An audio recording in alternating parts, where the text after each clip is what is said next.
আমাদেরকে বিপদগ্রস্ত করে পুরো বাংলাদেশের কাছে আমাদেরকে ধ্বংস করে যারা পলাতক হয়েছে তাদেরকে যাতে কোনোভাবেই দেশ ছাড়া না করা হয়। কোন নেতার পিছনে আমরা থাকতে চাই না, পুলিশকে স্বতন্ত্র করে দেওয়া হোক, পুলিশের আইজির কমান্ডে আমরা চলবো। পাঁচটি কেউ করছে, যারা ইতিমধ্যে পাঁচটি করছে তাদের সাথে আমরা আর নাই। আমরা সুন্দর নিরপেক্ষ এবং সুন্দর একটি পুলিশ বাহিনী করতে চাই। সেই অবস্থায় আপনাদের সবাই আমরা মর্মাহত, আমরা যারা পুলিশ বাহিনীতে যারা কর্মরত আছি, পুলিশ সদস্য, আমরা চাই নাই এরকম কাউকে আমরা মারতেও আসি নাই, আমরা মরতেও আসি নাই। আমরা আসছিলাম আমাদের পরিবারের স্বার্থে, আমাদের রিজেকের স্বার্থে। আমরা যে কাজটা এখন আমাদের হয়েছে, আমরা প্রত্যেকেই মানসিকভাবে বিধ্বস্ত, বিপর্যস্ত। প্রত্যেকটা পুলিশ সদস্য আমাদেরকে ব্যবহার করছে যারা, তারা আজকে দেশ পলাতক। আমাদের কোনো গার্জিয়ান ছিল না আমাদের রাজারবাগে। যাই হোক, এখন পর্যন্ত নাই কেউ। একজন আসছে, আমাদের দাবি দেওয়া আছে কিছু, আমরা কথা বলবো, আমরা সবার সাথে কথা বলবো। কথা বলার পর আমরা বসবো। আমাদের যে জিনিসগুলো আমরা এতদিন থেকে আমাদের মুখের যে তালা লাগা ছিল, এই জিনিসটা আমরা এখন ভাঙছি। আমাদের মুখের কথাগুলো এখন আমরা প্রকাশ করব যে আমরা আসলে কিভাবে নির্যাতিত হয়েছি এই নিম্নপদস্থ কর্মচারীরা। এই জিনিসটা আমাদের এই প্রত্যেকের কথা, এটা আমার কথা না। আমরা যারা আছি রাজারবাগে, যারা অবস্থান করতেছি এখন পর্যন্ত, প্রত্যেকের, শুধু বাংলাদেশে যারা সকল পুলিশের কথা আমি বলতেছি, বাংলাদেশের সকল পুলিশ যারা আছে তাদের কথা আমি বলতেছি। আমার মনের কথা আমি মনে করি, প্রত্যেকটা পুলিশ সদস্যের বর্তমান মনের কথা, আমাদেরকে বিপদগ্রস্ত করে পুরো বাংলাদেশের কাছে আমাদেরকে ধ্বংস করে যারা পলাতক হয়েছে তাদেরকে যাতে কোনোভাবেই দেশ ছাড়া না করা হয়। আমাদেরকে যেভাবে ইউজ করা হয়েছে, এখন তো তার শিকার আপনারা দিয়ে দিচ্ছেন। তার জবাব কালকে প্রত্যেকটা থানায়, কালকে যে গণহত্যা চালানো হয়েছে 25 মার্চের থেকে ভয়ানক হয়েছে। সারা বাংলাদেশ যে গণহত্যা চালানো হয়েছে 25 মার্চের থেকে ভয়ানক হয়েছে। প্রত্যেকটা পুলিশ সদস্য আমরা কান্না করছি যে কেন আমরা তো মরতে আসি নাই ভাই, আমরা কাউকে মারতেও আসি নাই। আমরা কেন এটা শিকার হইলাম? আমরা কেন প্রথম, যদি এই আইজিপি যদি প্রথম বক্তৃতা দিত যে আমরা জনগণের বুকে আমরা গুলি চালাইতে পারবো না, মাননীয় প্রধানমন্ত্রী বা রাষ্ট্রপতি আপনি একটা সিদ্ধান্ত দেন, তাহলে আমাদের এই পরিস্থিতি আজকে আসে না। আমাদের পুলিশের রাজনৈতিক দল স্বার্থ হাসিলের জন্য আমাদের ইউজ করছে। অবশ্যই জানেন কারা কারা ইউজ করছে। 4-5টা এজেন্ডা পুলিশের হিসাব করে দেন। বিপ্লব, আমাদের আইজিপি হারুন, এজেন্ডার কারণে আজকে আমাদের এই পরিস্থিতি।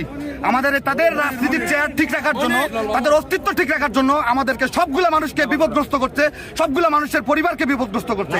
এদের শাস্তি, এদেরকে আমাদেরকে যেভাবে আমাদেরকে যেভাবে কুত্তার মতো পিটায় মারছেন, এদেরকেও রাস্তায় না কুত্তার মতো পিটান।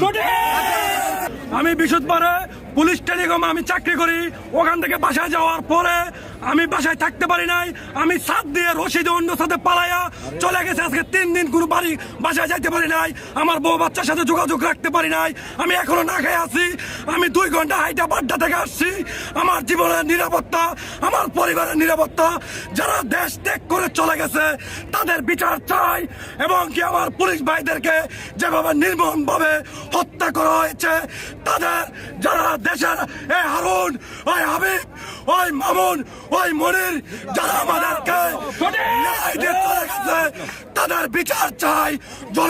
জনগণের কাছে বিচার দিয়ে গেলাম। কালকে যে ঘটনা ঘটে গেছে, এটা আমাদের সিনিয়র পুলিশ অফিসারদের একমাত্র ব্যর্থতা। আমাদের ভাইদেরকে যে আমরা হারিয়েছি, এটার একমাত্র কারণ হচ্ছে তারা ঘুষখোর, দুর্নীতিবাজ।